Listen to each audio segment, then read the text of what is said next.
bringing you a steady stream of thought-provoking ideas and cutting-edge innovation. You're listening to Society and the State. Life, liberty, and your pursuit of happiness. Now, your hosts, Connor Boyack and Bryan Hyde. Welcome, everyone. Welcome back, we should say, to episode 131. This is Society and the State. Connor Boyack here alongside Bryan Hyde. Bryan, it's good to be back. Man, it's been a while, hasn't it? It's been a few months. Where you been? Well, like you, I've been anxiously engaged in lots of productive activities. Exactly right. We kind of go into hibernation at the beginning of the year with several things. I had the legislative session that we were working 70, 80-hour weeks, and so we had to put the podcast aside, but Bryan and I have a very lengthy list of topics and guests already in the hopper to revitalize things, to tickle your brains, and have some fun discussions with you. Bryan, what are we going to talk about today? Well, today we're going to talk about books that you and I are reading, and I presume that by extension will be books that we would recommend that our listeners consider reading. Yeah. Can I start? Yeah, Can I do the absolutely. First one? So I'm working on a few books of my own, and as part of the research for one of them, I came across this really fascinating book. So the book that I'm working on is tentatively called like Children of the Collective: How the State Undermines the Family and How You Can Stop It, kind of thing. And the whole premise is based on this quote by Michael Novak. And the quote is really interesting because when I first came across this a few years ago, do you remember when Melissa Harris Perry of MSNBC, she did this promo a few years back. It was like this 30-second promo. And she said, and this, I'll actually read verbatim what she said. "We've never invested as much in public education as we should have because we've always had a private notion of children, that your kid is yours and totally your responsibility. We haven't had a very collective notion of these are our children. So part of it is we have to break through our kind of private idea that kids belong to their parents or kids belong to their families and recognize that kids belong to whole communities. Once it's everybody's responsibility and not just the households, we start making better investments." Yeah, she lost me at collective. Oh, man. She lost a lot. Well, she probably didn't lose a lot. Everyone on MSNBC was probably, yeah, that's exactly what we want. Whereas the conservative, whatever media just went bonkers over this, right? Pure collectivism. And it was right when I came across that. It was actually just a few weeks before.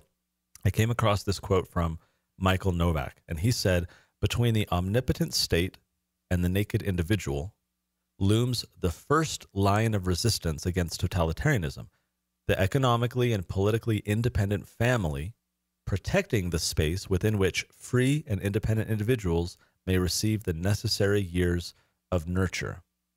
And I was just blown away by that quote. I thought it was so powerful, and I've used it for years. I've talked about it. So this new book that I'm working on, I have no idea when it'll be done. It's just kind of, I'm poking at it every once in a while.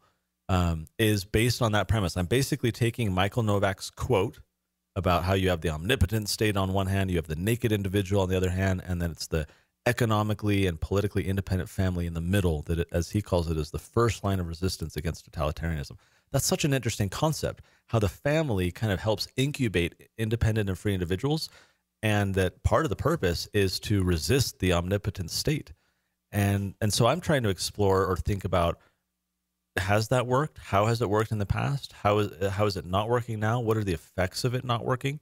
So I came across a book by David Popenoe, and we'll link to this in the show notes page. We'll put links to all these books in case you're interested. But this particular book is called "Disturbing the Nest: Family Change and Decline in Modern Societies." And so this book, like many books talking about the nuclear family and the problems of the family, talks about it in the broad sense, right? You've got fathers who abandon their families, so children out of wedlock, marriage rates going down, high taxation rates which send both parents into the workforce, which leads to child care of the children. There's all these effects that are harming the family. What I'm trying to pick out of this book and other books like it is, for my purposes, what are the trends that are affecting the family that then result in the state having power over the children and influence? Like MSNBC's thing? That's a good question. Rather than the parents having that influence, right? Like, to me, it's a very exciting question. That's I would gather a lot of people probably haven't thought and sat down, to noodle out how how does it go? Because you start with the individual, then there's families, and then you have what? Community, then village, town, state, right, nation. There's a lot of places along the way where there are power centers. And I think even Aristotle would have argued, well, the state came before the family. I disagree. I disagree because I'm of the opinion that in the absence of everything else, a family that is pulling together, Swiss Family Robinson, for instance, would be an example, can weather most storms. In the absence of the family, though, in my opinion, a lot of stuff starts to come apart without that cohesiveness. And to me, it's a question that a lot of parents don't really ever entertain or explore. Like, what are my responsibilities to make sure my child is educated and prepared enough to resist the propaganda, the temptations, the bad ideologies, the whatever that come into the state's attempt to capture the mind and the loyalty and the affection of the child? That to me is really interesting. I sometimes use the quote of like, you cannot win a war that you don't even know you're fighting, right? Or you cannot defend a property that you own if you don't know where the boundary is.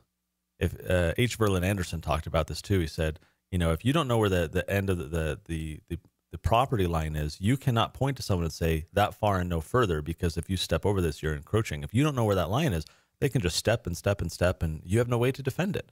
And I think a lot of parents are that way. We don't know what the lines are. We don't even know the war is going on for the affections and loyalties of our children. And there's all this propaganda in schools and textbooks and media and culture and everything else.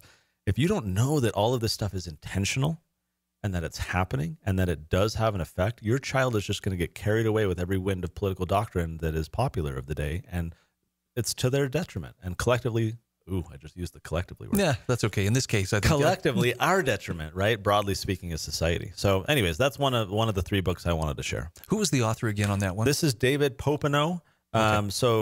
Social scientist and really interesting stuff. I've read a few other books that all reference this guy. I'm like, okay, fine, I'll get this guy's book. And so I've been thumbing through it. It's really interesting just to see the trends and the patterns, not just in America, because a lot of the family-oriented books are America-focused, but broadly speaking, modern societies, and getting, for me, familiarization in what's been happening in other cultures as well. Okay. You ready, ready for my book? Yeah, what are you reading? This book is called Grit by Angela Duckworth. Have you heard of this one? I've heard of it. I've not read it. My wife was given the assignment to read it, and in turn, her enthusiasm for the book rubbed off on me. Okay. And so what we're talking about here is a book that shows anybody who's striving to succeed, whether it's as a parent or a businessman or a student or an athlete, an educator, whatever you're trying to do. The people who succeed are the ones who have the mental perseverance and passion to keep going when things don't go right. Okay. Now, I know in your life you've been pretty charmed. Nothing's ever gone wrong or or ever hindered you. But it was surprising to read this book and see just how common it is, for the people who've actually achieved great things to have encountered serious opposition or to have just flat out fallen on their faces and failed, maybe multiple times. Grit was what kept them going when, I don't know if this is the right way to say it, but lesser committed people would have just said, enough. I'm going to go find something else to do. I heard a story the other day along these lines where, what's her name? This is going to show my ignorance. The author of the Harry Potter series. J.K. Rowling. Yes, thank you. My wife would kill me right now. She's like the uber Harry Potter Don't fan. Anybody say a word about this, okay? No one email her. That she was rejected when she went to different publishing houses over and over and over again, right? And I wonder, like, not only does this show grit and determination to like persevere, and it's really interesting when you look back at the success, and oh my gosh, I always wonder when I hear that when I heard that story, I wondered, man, if you were the acquisitions editor at any of those other publishing houses that rejected that, you're probably fired. You're probably kicking yourself, right? Losing out on a whole ton of stuff. But yeah, it's so cool to see like successful people and then be able to get that snapshot of how they failed, because we see the successes, right? That's very easy, but you don't often see the challenges that went into it. And that's one of the mindsets I had to break too, was the idea that the people who've succeeded, well, they were born to succeed and they've never had to, encounter setbacks or failures. But man, the truth is, Angela Duckworth spells it out. Everybody. And one of the examples she uses is cadets at West Point. Now, West Point's a pretty prestigious academy. Can you imagine what it would be like for a person the very first few days that they're in attendance there I'm sure it's culture shock. They're, no matter how prepared they think they are, there's going to be a lot of adaptation. But she talks about a study which could help determine which of those cadets were likely to be able to make it through their entire time at West Point and then actually, to excel in what they were doing. And frankly, it's a tough enough thing that there's a fair number of them that they quit. But the ones who do endure have that mental toughness, but with it, a passion. And I'm going to tell you, to read this book, you have to have a little bit of commitment, just because she gives you homework. There's exercises that you have to be done. Wow. Most books I read, and it's like, because I'm just going to sit back and read it and nothing more. Yeah. No, this I have to actually take notes and, okay, I have to do this. She wants you to practice what you're learning then. Yeah, and I find myself making excuses. Well, I don't really want to do this. And my wife would say, well, do you not have the grit? Oh, man, that's not fair. Does she get into the book into parenting, right? How do you cultivate this for your children? Mm-hmm. Very cool. Yeah. I think that's something that a lot of parents would want to know, right? How you cultivate those same attitudes, not just, hey, adult, here's how you can have more grit, but like, hey, how can we help our children develop that? Well, it definitely made me recognize, I feel like I've learned to be pretty malleable and adaptable to change, but I've also recognized there are a lot of areas in my life where I need to shore up my grit and be committed when the going gets hard. Very cool. My number 2 is a book called Persuasion. I've talked in the past about Robert Cialdini and his book Influence. It was written 30 years ago. It's all about kind of the brain psychology of how we can influence people, and basically all of the principles upon which modern marketing are based to get people to do things they otherwise wouldn't, right? To purchase things, to change their behavior, to do what they want. So this book has been used in college courses, for decades since. Very popular. I've talked about it in the past about the influence of influence, the ability, the importance of the ideas in this book. He wrote a new one. This came out just recently. It's called Persuasion. Instead of persuasion, it's Persuasion, a revolutionary way to influence and persuade. Again, we'll link to this and Bryan's books, all the books on the show notes page for today, which I should mention is societyandthestate.com/131. This book is fascinating because whereas his other book is about how you can actively persuade someone kind of in the moment, what you do, how you talk to them, how you position your marketing effort or whatever, this book is all about the circumstances that precede those messages, how someone can be prepared. He gives an example at one point of, Bryan, if I come to your home, I'm knocking doors and I'm just asking people to answer a 5-question survey. Sir, I won't take a lot of your time. Would you be willing to answer a survey? And I don't remember the numbers off the top of my head, but it was very low. It was like 26% of people were willing to do the survey.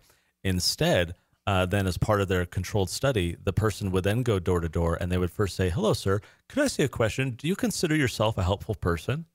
And of course, everyone's like, oh, yeah, I do. Oh, okay, that's awesome. Hey, would you be willing to answer a 5-question survey? And the number went from like the 20s to like 78% because people had been primed to receive the message. They had been primed to ask or be asked, rather, something that's super interesting. And so for broader work, for public policy, think tank kind of stuff, marketing, all the books that we do, I found it really interesting. But there's also a ton of wisdom in here in terms of interpersonal relationships.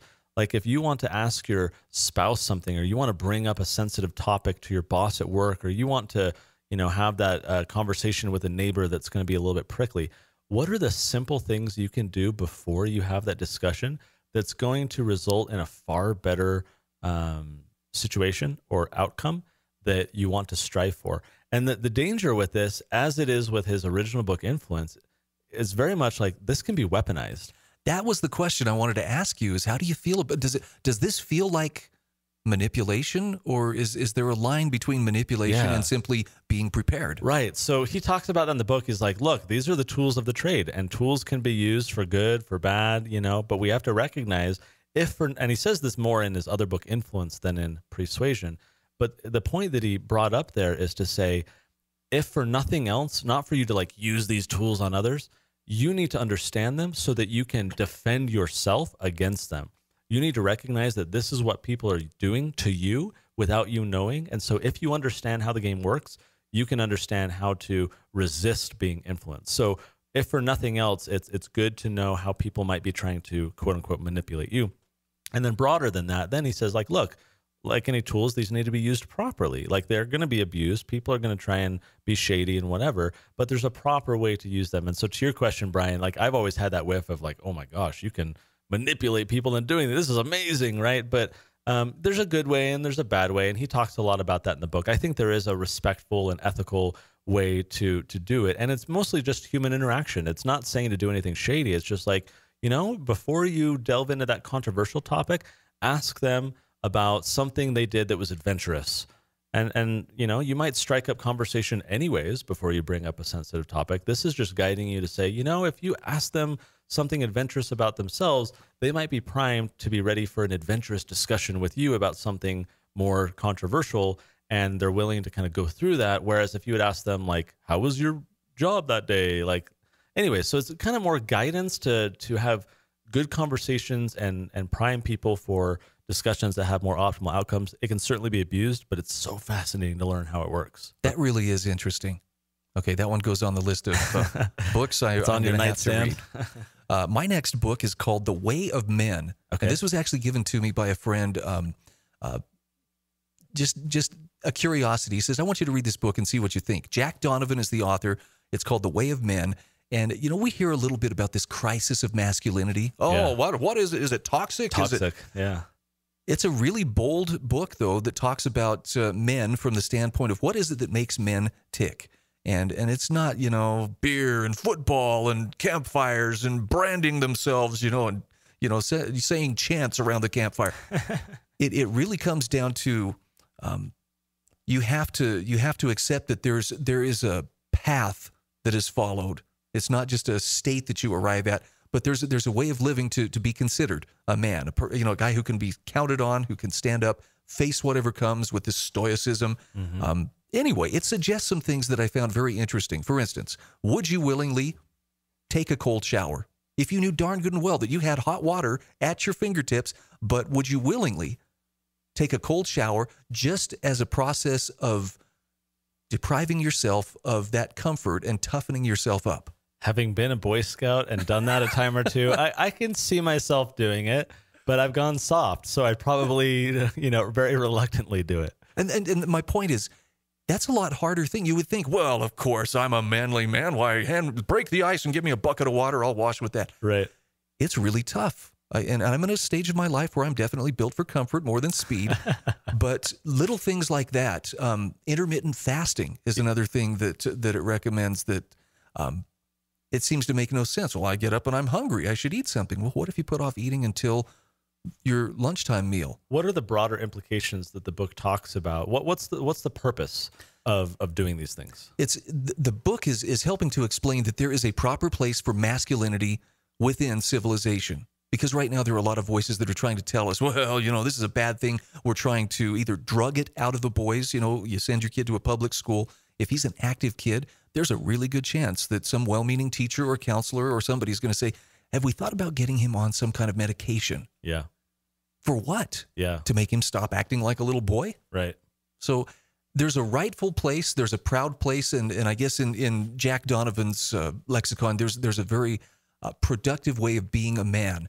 And he makes that case without apology and yet without resorting to, you know, just Tim Allen, you know, grunting. It's all good and you should be able to laugh at yourself, but it's serious business and it requires serious commitment. There's a blog about this, The Art of Manliness, I want to say is what it's called. Are you familiar with that? Yeah, Brett McKay. Okay. Yeah, that I've seen a lot of interesting content on there. It does seem like, I don't know if society has become more effeminate, you know, and men are kind of encouraged to abandon that, you know, inherent masculinity. But it is interesting to kind of see people trying to revive it. So that's cool. And in this case, this book is very unapologetic about saying, hey, look, there's a difference between men and women. Mm-hmm. And in some circles, that's kind of a... Wait, have you assumed two genders now? Exactly. Well, yeah, the greatest example I've seen is, I wish white men would stop talking about gender. Yeah. Or stop trying to pretend that gender is reality. Yeah. Okay, say that again slowly. White men? Race and gender are just, you know, social constructs. Anyway, it's cool. It's a small book. It's an easy read, but it's challenging if you want to put some of the suggestions into practice. And one of the most challenging is not turning that handle to hot in the shower and letting yourself take a cold shower, knowing that this is actually toughening me up. Well, does it say which pronouns you're allowed to use as a man? Is there any like suggested? Nope. It's just Mr. and he. Good old manliness. All right. Yep. Very, very cool. My final one that I wanted to share is a book that was recommended to me just a couple months ago. And I'm so glad it was recommended because this book is downright prophetic in a lot of ways. This book, again, we'll link to this, is called The Future and Its Enemies, The Growing Conflict Over Creativity, Enterprise, and Progress. And what's really interesting about this book for me is because it's all about the future. It's all about regulation. It's all about how there's this kind of natural inclination to overregulate. But this book is crazy. It seems like it was written today. It was written 20 years ago, right before the .com boom. This is 1998. Tech is kind of starting to take off, but it's still extremely rudimentary. And the book documents in so many ways how people are scared of the future. They're scared of technology. They want to manufacture the status quo through regulation to discourage innovation, to discourage kind of this pioneer online culture of pioneerism and the wild, wild west of tech on the internet. And it's so interesting because you think that a book written about tech 20 years ago would be antiquated now, and we would laugh, oh, CompuServe, right? Like back in the day of dial-up and all this kind of stuff. But she wrote the book forward thinking and talking about the psychological undercurrents that were leading to these kind of competing forces between, she calls them stasists, who are the people who want kind of the status quo. They want stasis. And then the dynamists, the people who are much more willing to be dynamic and just say, look, the world is creative and let's see what people come up with. And you see those same tensions today, right? You see it with protectionism of the taxis versus Uber and Lyft, or the hotels versus Airbnb. The same conflicts are emerging today. Nothing has changed. And it's for that very reason that the book is so relevant, because this cultural tension has been around forever. I remember Frederick Bastiat has an essay about cursing the machines, and it was like this parody way back in like the mid 1800s where people were attacking technology then for undercutting jobs and creating a worse future. We see the same thing now with $15 an hour and the automation at McDonald's, which of course I just read the other day that they did a sampling of these touch screens at McDonald's, and there's feces and all this stuff all over them to like levels that threaten human health. So we might have to have a conversation about automation in that regard. But the same tension exists, right? That you see this constant battle over technology. And it's not just the technology, it's the outlook on life, right? It's the Newt Gingriches who want to kind of compel society to remain the same as it always has, right? Versus others who are much more willing to kind of embrace what comes and be excited about the future. It's so relevant today. I'm only about like a third of the way in. I have underlined this thing like crazy, exclamation points. Yes, totally. We see that same thing today. Very fascinating book. Very cool. All right. My final book is one from a mutual friend that you and I have, and that's Lawrence W. Reed. Oh, cool. And I got a copy of his book, Real Heroes, Inspiring True Stories of Courage, Character, and Conviction, last summer when he was in town for the grand opening of Liberty Hall up in Ogden. And got an autographed copy of it. This sits on my nightstand, and, nice. and I go to it every so often when my faith in humanity needs to be restored, which it turns out is often. It's pretty often now. I like to read these stories because he covers people throughout history, some of whom are well known. One of the chapters talks about, for instance, Gladstone, who was a British politician and prime minister. Larry calls him his favorite British prime minister. And I'm like, wow, I don't even know if I can name more than a couple of British prime ministers, let alone have a favorite. But he talks about Supreme Court justices who was the best Supreme Court justice and who was the best president for picking Supreme Court justices, not based on political outcomes alone, but based on character and the influence that these people had.